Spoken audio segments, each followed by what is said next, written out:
Thank you for tuning in and welcome back, team. In today's episode of Homeowner Tips, you'll learn 5 tips for new homeowners when hiring contractors. My name is Andrew Finney, your real estate geek. If you need help finding a top agent where you live, or if you simply want to drop me a line to say hello, my contact info is below. If you haven't already done so, please go ahead and subscribe to this channel now and like this video. Thank you. Okay, team, so let's talk about this. At some point during the time that you own your home, you're going to want to hire a contractor, whether it's for a repair or a renovation. There's different telltale signs of home contractors out there that you'll want to be aware of and different things that you can look for. So in today's episode, I'm going to give you 5 points to consider, and specifically with these 5 tips to consider, we'll start beginning the thought process behind the beginning stages of hiring a contractor. I'll leave you with 3 key thoughts at the end of this video. So let's go ahead and get into the first tip. The first tip is making sure that you're working with someone that's both reputable and transparent. So how do we find a reputable and transparent contractor? In today's day and age, courtesy of Google, it's pretty darn easy, right? So we're going to check out people's ratings. We're going to check out the reviews. We're going to ask for samples, see if they have any samples on their website, and to ask them to outline the process going forward. It's very, very specific to know, or very, very important to know, that a trustworthy contractor will want to gain a thorough understanding of your particular needs and goals before giving you a price quote. So setting a time to meet with a trustworthy, reputable, credible contractor, they're going to want to meet and explore your needs and explore what you're looking for. It only makes sense. It's the same thing as a trusted real estate advisor that I look for with a client, whether they're selling a home, buying a home, or looking to invest in property, is sitting down and having essentially like a discovery meeting, if you will, exploring someone's thought processes and what their decision-making process is, and understanding what they're looking for. It's only by having that meeting that I am better able to assist them in knowing if what I provide to somebody is able to help them or not. So the same thing is going to be true of a contractor. They're going to want to listen, and you show them what you have in mind, listen to your vision, and they'll let you know, hey, okay, well, based upon that, this is what we're able to do. This might be some of the areas that we can't do, and they might know some people that could do any other trades that might be needed to come into your home and actually perform. Having that honesty up front is going to be very, very helpful. The other thing that you want to consider is that just because you invite somebody into your home for an interview on the process and see what their process is and get an idea of what things are going to cost, is you don't have to always hire them. It's just true. You have your options. You should always interview at least 2 to 3 contractors for any type of specific position that you're looking for, any specific type of work that you're looking for. So, remember, at the end of the day, it's your home, your money, and you have every right to say no to the contractors that you don't feel right. And that brings up a very good point. If it feels right, it usually is right. At the same time, you want to go ahead and look at the different tips in this video to make sure you are making the right decision. So tip number 2 is see who's up. See who's ready to go. See who's ready to earn your business that day. Consistency and reliability say it all. So we all know people that have a habit of showing up to work after everybody else, right? We all know these people that will come into work after everybody else has, and you wonder where the heck they've been all day, right? So they offer up excuses why they're late, or why they didn't do a project, or why they didn't turn in a report on time, why they didn't meet a deadline. They're always offering up excuses.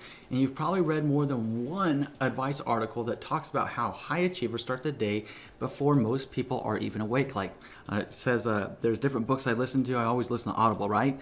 So there's different books that always say that high performing achievers will normally be up by like 5 in the morning. Just to get the day started, get their mindset right, get going. I mean, oftentimes, honestly, if you didn't know, whenever I make most of these videos that I like this one today, normally I'm doing it before anybody else is even awake. I'm up at like 4:30 in the morning, and I'm shooting videos by like 5:30 in the morning.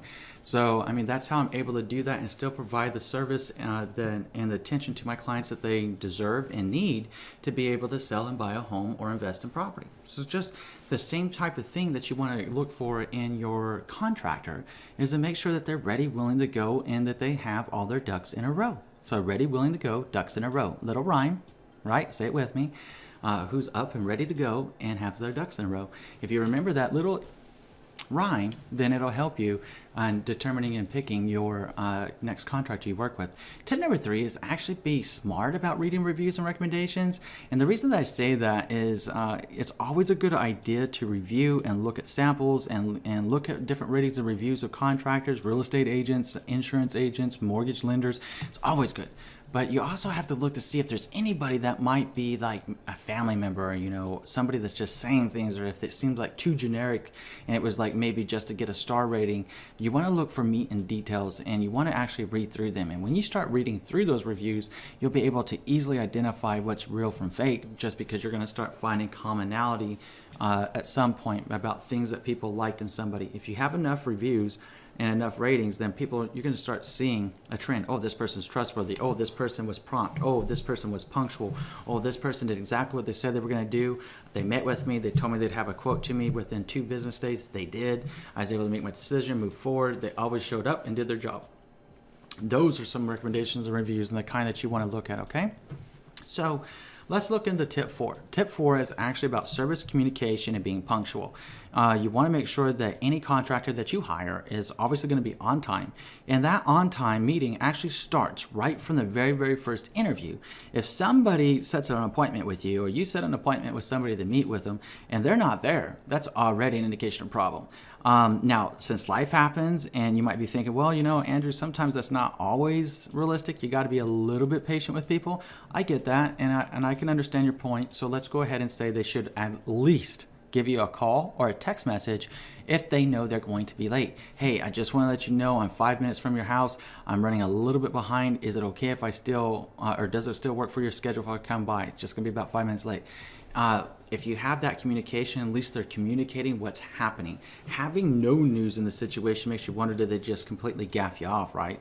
So you want to make sure that you have a contractor that ideally, number one, is on time, where they're going to be, doing what they said they're going to do, and meeting you at the time that you guys had agreed upon to meet.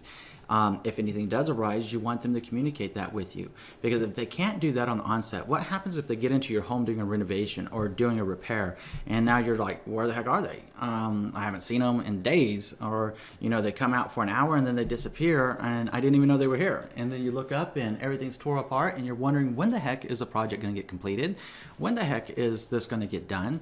And where are they right now that I'm paying them all this money? So it's important to know about that, because that's actually going to tie us into tip 5, which is don't make the big deposits up front. Any trustworthy contractor is going to need some money up front once you agree to work with them. But here's the thing, you should be spreading those payments in between 3 to 4 payments over the cycle of the project. You make an initial deposit, and it should be like broke down essentially evenly. So if you have like a $5,000 project, let's say, right? And you broke it into 4 parts. It's $1,250 up front, $1,250 after maybe 25% of the work's done, and so forth until you reach the $5,000, $1,250, $1,250, right? Equaling the total of $5,000. That's something to think about, because anybody that asks you for all the money up front, or at least half of the money up front, that could indicate a problem. Because what happens if they just took all that money and they disappeared? What happens? You're left holding a bag. You're left off, ticked the heck off.